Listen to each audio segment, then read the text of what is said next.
اس بات سے کوئی انکار نہیں کر سکتا کہ ہمارے دیش ہندوستان میں سیاست لمحہ بلمحہ بدلتی رہتی ہے۔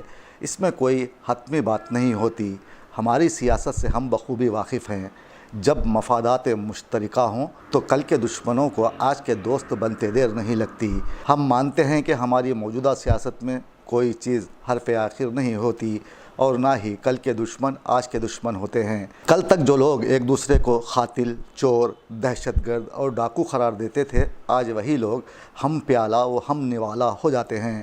لیکن امر واقعہ یہ ہے کہ جب سیاسی قوتیں اپنی نااہلی اور ناکامی کو چھپانے اور اس پر پردہ ڈالنے کے لیے اپنی ناکام حکمرانی کو کامیاب قرار دیتی ہے، جبکہ سچائی اس کے برعکس ہوتی ہے۔ اس کا مقصد سوائے اپنی حکمرانی کو طول دینے، وسائل و اختیار کے بے جا استعمال اور ملک و قوم کے مفادات کے نام پر اپنے سیاسی اور گروہی مفادات کا تحفظ فراہم کرنے کے علاوہ کچھ نہیں ہوتا۔ مودی حکومت کو ایک موقع ہاتھ آیا تو اس حکومت نے قومی حکومت کے نام پر حکومت بچاؤ مجرب نسخے کا استعمال کیا اور چندرا بابو نائیڈو کو دوست بنا لیا۔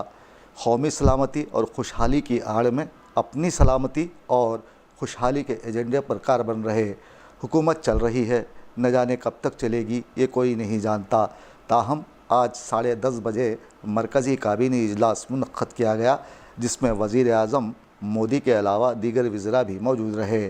اس میٹنگ میں جاریہ سال کے بجٹ پر گفتگو کی گئی اور آندھرا پردیش کے لیے دل کھول کر امداد جاری کرنے کا فیصلہ لیا گیا۔ ایسا کیوں ہے؟ اگر یہ آپ کا سوال ہے تو اس کا جواب یہی ہے کہ مفاد حاصلہ۔ اگر بابو نہ ہوتے تو شاید مودی وزیر اعظم نہ بن پاتے۔ اب بن گئے ہیں تو آندھرا پردیش کی ترقی کے دعوے کیے جا رہے ہیں، لاکھوں کروڑوں اربوں روپے کی امداد کی بات کی جا رہی ہے، اور خود مودی آندھرا پہنچتے ہیں اور ترقیاتی کاموں کا افتتاح انجام دیتے ہیں۔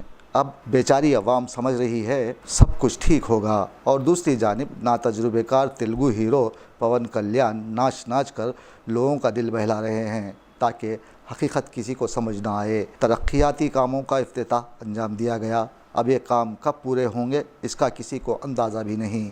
حکومت کے 5 سال یوں ہی افتتاحی کاموں میں گزر جائیں گے، دوسری حکومت آئے گی، پھر نئی افتتاحی تقاریب ہوں گی، یہ تماشا چلتا رہے گا۔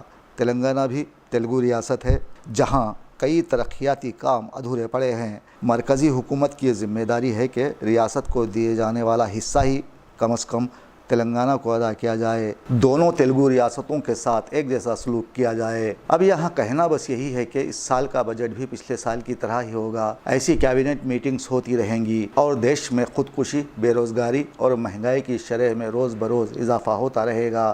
عوام موجودہ حکمرانوں سے مایوس ہیں، لیکن موجودہ حکومت انہیں اس طرح چونا لگا رہی ہے کہ وہ پھر اسی حکومت کو چن رہے ہیں، کیونکہ ہمارے دیش کی عوام سیاست تو کرتی ہے اپنوں سے، محلے والوں سے، دوستوں سے، مگر سیاسی منظرنامے کو سمجھنے سے ہمیشہ قاصر رہتی ہے۔ ایسے میں مجھے صدیوں قبل والے عامر کا دور یاد آنے لگا ہے، کیونکہ اس دور میں انسانوں کو بنیادی مسائل کا سامنا نہیں تھا۔ اس لیے میں مانتا ہوں کہ جمہوریت عامریت سے 1000 درجے بہتر ہے، لیکن موجودہ دور اور مشکل حالات کو دیکھ کر مجھے ارسطو کا وہ قول یاد آ رہا ہے کہ جمہوریت حکومت کی بدترین شکل ہے۔ اگر یہ قول آپ کی سمجھ میں نہ آئے تو آپ مودی اور بابو کی دوستی دیکھ لیں اور پہلے والے بابو کے بیانات یوٹیوب میں دیکھ یا سن لیں، آپ سچائی کو سمجھنے میں ضرور کامیاب ہوں گے۔ اسے رہنے دیں، ایسی میٹنگیں ہوتی ہی رہیں گی۔